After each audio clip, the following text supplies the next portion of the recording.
Introdução. Setores preponderantes das Forças Armadas em 1964 tomaram poder no Brasil, derrubando o governo Goulart e iniciando uma ditadura que só terminaria 21 anos depois. Foram várias as razões do golpe de Estado e muitos os desdobramentos políticos e econômicos do regime militar. Aqueles foram anos de profundo obscurantismo e sectarismo, geradores de consequências perversas que ainda hoje todos lutamos por superar.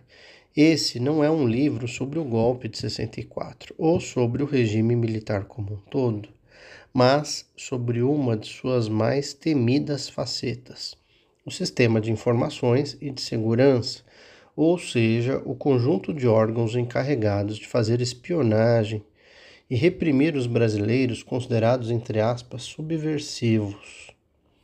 Como é sabido, houve variações na intensidade da repressão durante a ditadura militar.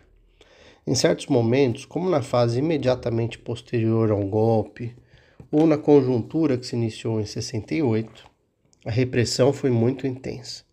Em outras fases, como no período seguinte às primeiras punições, junho de 64 a outubro de 65, e durante, entre aspas, distensão e abertura políticas promovidas nos governos Geisel e Figueiredo, o número de punições decresceu.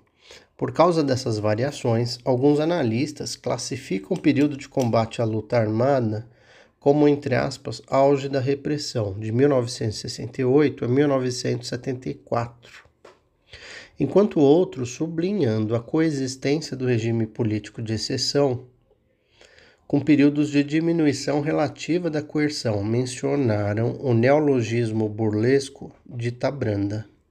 Na verdade, essa aparente ciclotimia encobre um penoso processo de evolução e involução demoradas que correspondeu à montagem, apogeu e decadência de um complexo e poderoso Sistema Nacional de Segurança e Informações. Tal sistema somente se consolidou entre 69 e 70, mais de 5 anos depois do golpe, e sua desmontagem se estenderia para além da volta do país à democracia política, com resquícios que persistem ainda hoje. A partir do golpe, em 31 de março de 1964, a elite política brasileira e a assim chamada, entre aspas, opinião pública, assistiram estupefatas a uma escalada, jamais vista em nossa história, de atos arbitrários de toda natureza. Parcelas desses e outros setores que apoiaram a derrubada de Goulart surpreenderam-se com o ânimo punitivo dos golpistas. Os momentos em que a repressão serenava e que a muitos pareciam confirmar uma esperança de não abandono total da democracia, ao menos como um horizonte, correspondiam a fases de intensas maquinações por parte dos setores militares mais exaltados, tendentes a definitivamente implantar ou fazer perdurar indefinidamente um forte esquema repressivo capaz de controlar pela força quaisquer dissensões. Surpreendentemente, todos os generais presidentes prometiam, sobretudo quando iniciavam seus mandatos, medidas de liberalização do regime militar. Tais medidas de ordinário consistiam apenas na incorporação, pela Constituição, dos poderes arbitrários conferidos pela, entre aspas, Revolução aos presidentes. Observação: Castelo Branco fez isso com a Constituição de 67. Costa e Silva tentou fazer o mesmo com uma nova Constituição, mas adoeceu e seu projeto foi relativamente alterado pela junta militar que o substituiu, através da emenda constitucional de 17 de outubro de 69. Geisel, no fim de seu governo, para extinguir o AI-5, criou a figura do, entre aspas, estado de emergência.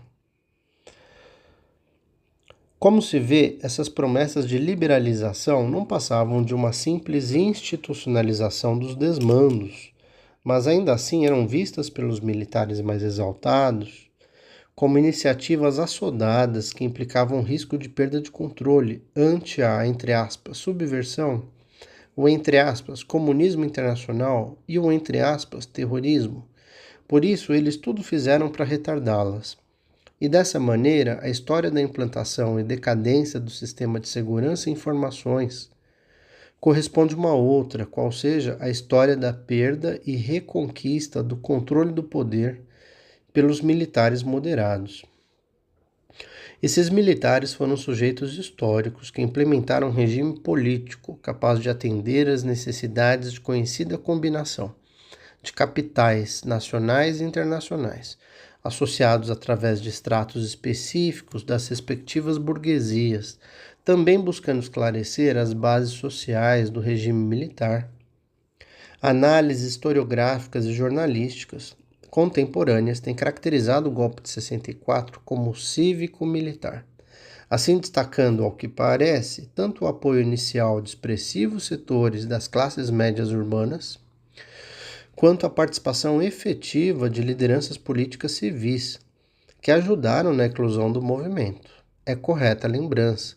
Quando mais não fosse, até mesmo para sempre recordamos um certo ranço autoritário que impregna a nossa sociedade, e diga-se também, para não deixar apenas aos militares a conta a ser paga, já que muitas daquelas lideranças civis assumem hoje modos de democratas. Porém, desde as primeiras horas, o movimento foi indubitavelmente militar.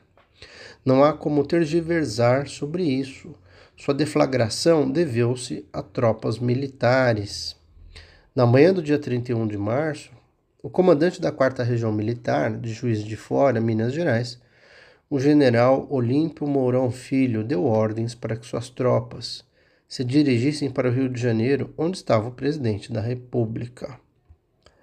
Com a declaração da vacância do cargo de presidente da República, Auro de Moura Andrade, senador por São Paulo, presidente do Congresso Nacional, declarou a vacância em uma sessão fulminante às 2h40 da madrugada do dia 2 de abril de 64. O presidente da Câmara dos Deputados, Ranieri Mazzilli, assumiu apenas formalmente o lugar de João Goulart, tendo de tratar como superior o general que efetivamente dava as ordens. Observação: ao se dirigir a Costa e Silva como ministro, entre aspas, Mazzilli foi admoestado pelo militar que exigiu o tratamento de general. Note-se que Costa e Silva, abre aspas, empossou-se no cargo de ministro da Guerra através de uma radiocomunicação que passou aos 4 exércitos e principais comandos, alegando ser o mais antigo dos generais do exército em função no alto comando. O primeiro presidente foi escolhido numa tumultuada reunião de chefes civis com o general Arthur da Costa e Silva, tão humilhante para os civis que na segunda rodada não compareceram os governadores Carlos Lacerda, governador da Guanabara, e Magalhães Pinto, governador de Minas Gerais. Sublinho aqui a presença dos militares não porque eu discorde da atribuição de força causal às bases sociais apontadas, que de fato apoiaram o golpe e sustentaram o regime. Mas o material que eu consultei, como se verá, é especialmente útil para classificar os militares que participaram das comunidades de segurança e informações, como um corpo de especialistas, que, tendo constituído um campo de produção e circulação de mensagens relativamente autônomo, lograram situar-se como produtores especializados do discurso que sustentou tanto suas próprias ações, espionagem, violência, quanto a conduta omissa dos moderados que os toleraram.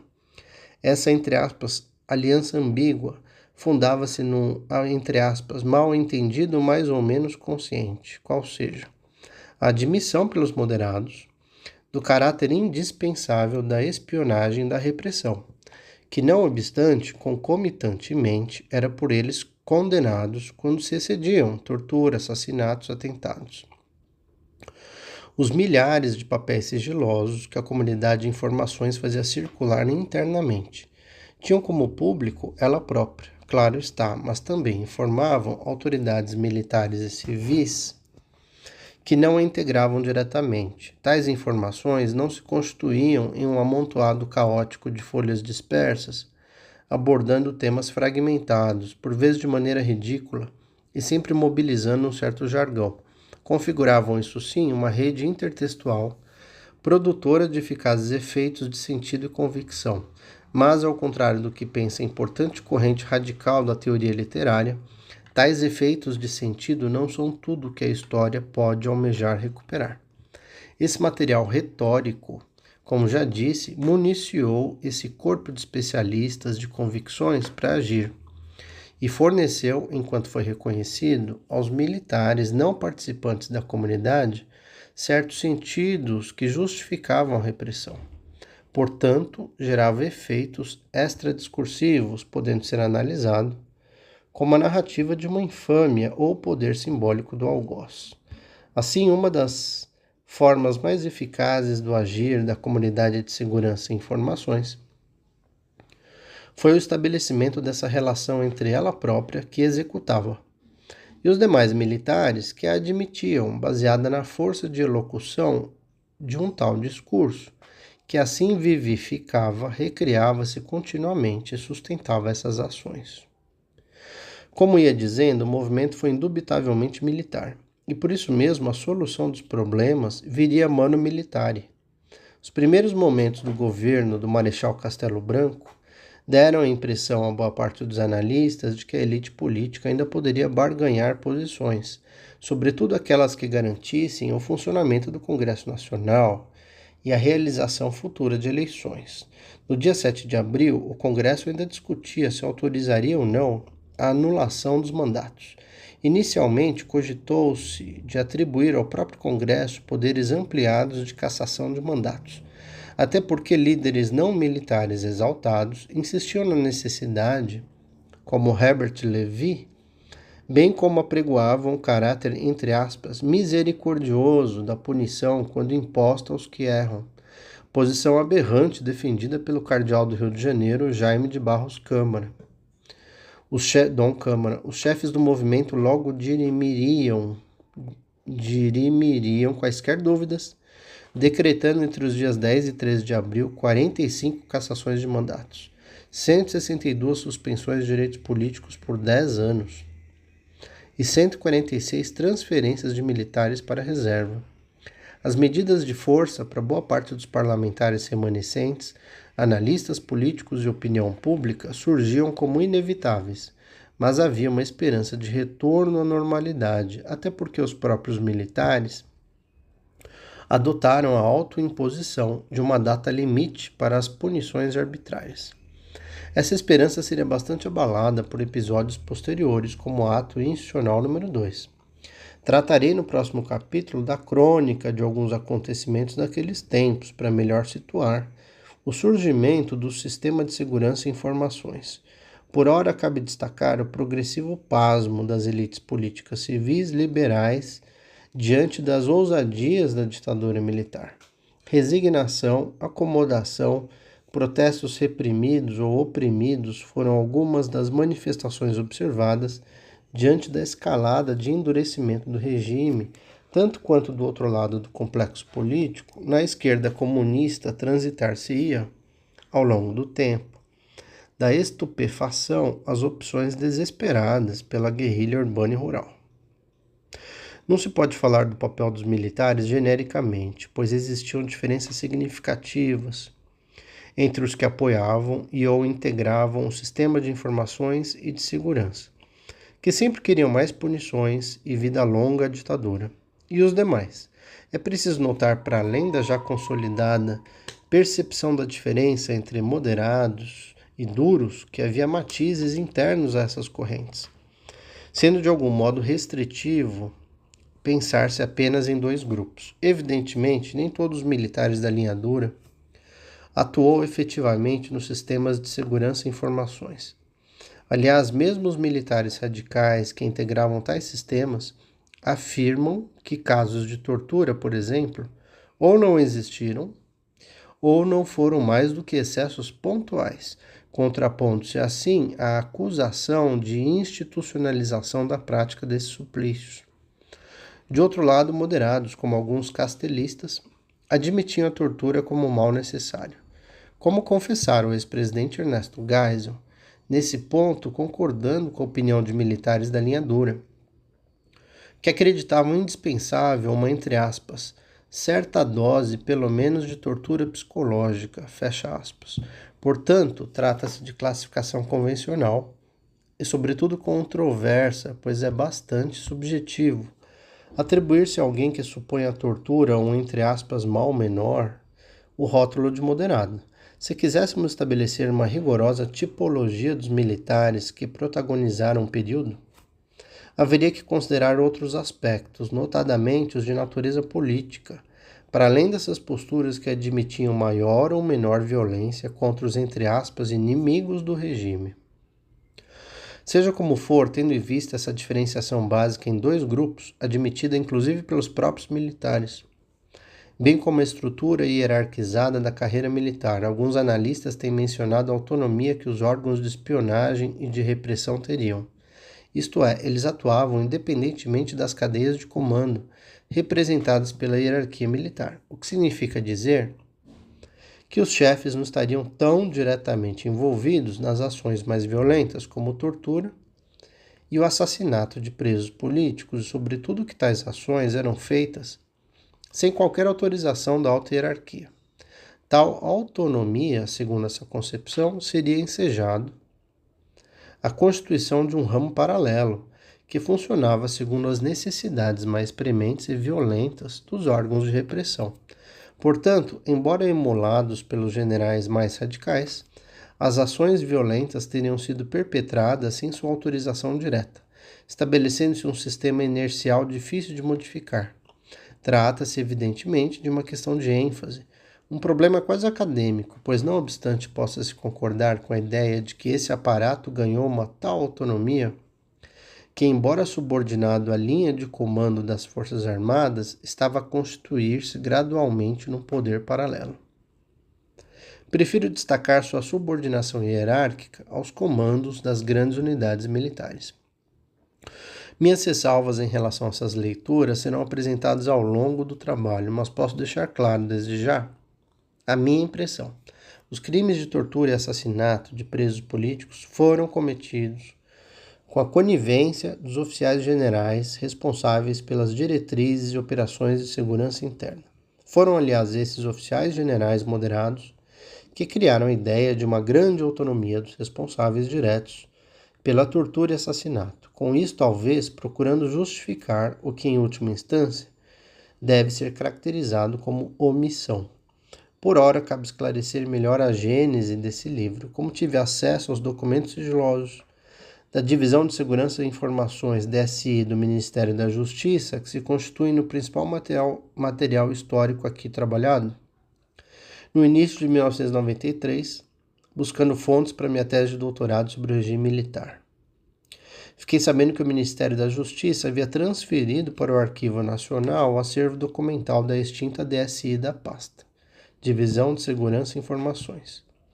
Isso foi feito provavelmente por uma necessidade de espaço físico. Ocorre que em 91 havia sido aprovada uma lei permitindo acesso irrestrito aos documentos públicos, e baseado nessa lei, eu solicitei acesso ao acervo da DSI do Ministério da Justiça. Como os documentos eram sigilosos, o então ministro da Justiça indeferiu meu pedido, até que o Arquivo Nacional procedesse ao tratamento técnico dos documentos e à desclassificação do seu sigilo. O Arquivo Nacional, na época, comprometeu-se em priorizar essa atividade. Para que se entenda bem a situação, porém, convém explicar outros detalhes. Um documento produzido na esfera pública poderá ser sigiloso sempre que isso for indispensável à segurança da sociedade e do Estado. Atualmente no Brasil, eles se classificam da seguinte maneira: A. Ultra secretos, documentos que requerem excepcionais medidas de segurança. B. Secretos, os que requerem rigorosas medidas de segurança. C. Confidenciais, aqueles documentos cujo conhecimento e divulgação possam ser prejudiciais aos interesses do país. D. Reservados, os que não devam ser imediatamente do conhecimento do público em geral. Somente algumas autoridades podem atribuir tais categorias aos documentos. A classificação de ultra-secreto, por exemplo, pode ser dada apenas pelos chefes dos poderes executivo, legislativo e judiciário federais. A partir do momento em que um documento é produzido como sigiloso, seu acesso fica interditado por um certo tempo, o que se chama prazo de classificação. Assim, os documentos ultrasecretos têm prazo de classificação máximo de 30 anos. Os secretos têm prazo de 20 anos. Os confidenciais têm prazo de 10 anos e os reservados de 5 anos. É isso que estabelece um decreto de 1997 que regulamentou a já mencionada garantia de acesso irrestrito estabelecida pela Lei de 91, decreto regulamentador que não existia quando eu fiz o primeiro pedido. Além disso, diz o decreto que os órgãos responsáveis, abre aspas, poderão autorizar o acesso a documentos públicos de natureza sigilosas a pessoas devidamente credenciadas mediante apresentação por escrito dos objetivos da pesquisa, fecha aspas. Ora, em 97, mesmo ano da promulgação desse decreto, fiquei sabendo que o Arquivo Nacional havia cumprido sua promessa de 93, organizar o acervo e elaborar instrumentos de pesquisa.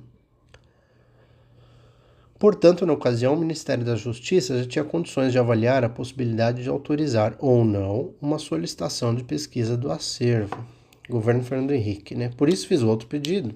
Entretanto, o decreto resguarda também a intimidade, a honra e a imagem das pessoas, tornando inacessíveis por 100 anos os documentos que envolvam esses aspectos. Assim, para que a autorização seja dada, é preciso que o pesquisador se comprometa a não identificar pessoas. Afinal, em outubro de 97, me foi concedida autorização para consultar o acervo da extinta DSI/MJ, Ministério da Justiça. Tive permissão para pesquisar todos os documentos não classificados, todos os reservados e os confidenciais produzidos até 1977. São raros documentos das comunidades de informações e de segurança não classificados. A norma era classificá-los como confidencial no mínimo. Nesse livro, portanto, não serão encontradas revelações chocantes envolvendo nomes de pessoas conhecidas. Além do comprometimento com a lei, me parece um equívoco o entendimento da história como intriga, modalidade em relativo desuso, mas que anos atrás animou alguns autores. Note que os documentos fazem referência a uma infinidade de assuntos e por isso foi necessário selecionar alguns tópicos mais relevantes. Como pretendo continuar trabalhando com esse e outros acervos assemelhados, decidi fornecer ao leitor nesse trabalho um painel geral do tema, enfatizando questões estruturais e o modus faciendi do sistema de informações e segurança. É possível que no futuro eu aborde questões pontuais em trabalhos monográficos. Além da multiplicidade de assuntos abordados pela documentação, outra característica do acervo influenciou o perfil do livro. Havia grande troca de papéis entre os diversos órgãos de segurança e informações. As DSI dos diversos ministérios, o CIE, Centro de Informações do Exército, o CISA, Centro de Informações de Segurança da Aeronáutica, o CENIMAR, Centro de Informações da Marinha, o SNI, Serviço Nacional de Informações, a CGI, Comissão Geral de Investigações, as segundas seções das unidades militares, as delegacias de ordem política e social, os DOPs, vinculadas às secretarias estaduais de segurança, etc. Portanto, meu próprio entendimento sobre o que é história e o caráter do acervo, extremamente plural e multifacetado, é que definiriam os caminhos adotados nesse trabalho. Não se trata de contar uma história linear, nem, como já foi dito, de uma exploração escandalosa de eventos lamentáveis envolvendo pessoas citadas em documentos sigilosos. Trata-se de um esforço para revelar algo que permanecia parcialmente oculto até agora, a saber, como funcionavam as comunidades de informações e de seguranças da ditadura militar. O primeiro capítulo aborda o surgimento da linha dura ainda no governo Castelo Branco, originalmente um grupo de pressão política que, com o passar dos anos, gerou uma polícia política, justamente a comunidade de segurança. Indica também o surgimento da comunidade de informações. Os dois capítulos seguintes abordam os dois grandes sistemas que integravam os chamados porões da ditadura. O CISNE, Sistema Nacional de Informações, e o CCGIN, o Sistema de Segurança Interna no país. Portanto, embora absolutamente correlacionadas, as atividades de informações e as de segurança, vale dizer, espionagem e repressão, eram normatizadas, coordenadas e executadas em esferas próprias. Esclarecer tal especialização é um dos meus objetivos principais. O quarto capítulo trata da CGI, a Comissão Geral de Investigações, organismo vinculado ao Ministério da Justiça, criado em 68, e que tinha por missão o combate à corrupção, especialmente no que se refere ao enriquecimento ilícito. Portanto, esses 3 últimos capítulos buscam revelar os mecanismos empregados pelo regime militar para dar conta de sua pretensão inicial de lutar contra o comunismo e a corrupção, que eram as principais bandeiras do movimento golpista de 64. Para os acusados de comunismo, intensa atividade de espionagem e repressão. Para os suspeitos de corrupção, os rigores da investigação sumária. O penúltimo capítulo elenca alguns exemplos do entendimento das comunidades de informações e segurança sobre a censura, os meios de comunicação, os intelectuais, o clero e problemas internacionais. E o último capítulo, à guisa de conclusão, trata da reação do Sistema Nacional de Informações e do Sistema de Segurança Interna no país ao projeto de, entre aspas, de extensão política. Para não sobrecarregar o texto com notas que interessam apenas a pesquisadores, situei no final de cada capítulo as de natureza documental. Em geral, indicam o lugar em que se encontra esse ou aquele documento, e bibliográfica. Algumas notas explicativas complementam o sentido de certas questões e estão dispostas no rodapé das páginas respectivas. Aos leitores que não estejam familiarizados com a sucessão de episódios que marcaram o período, poderá ser útil consultar a cronologia que inseri ao final.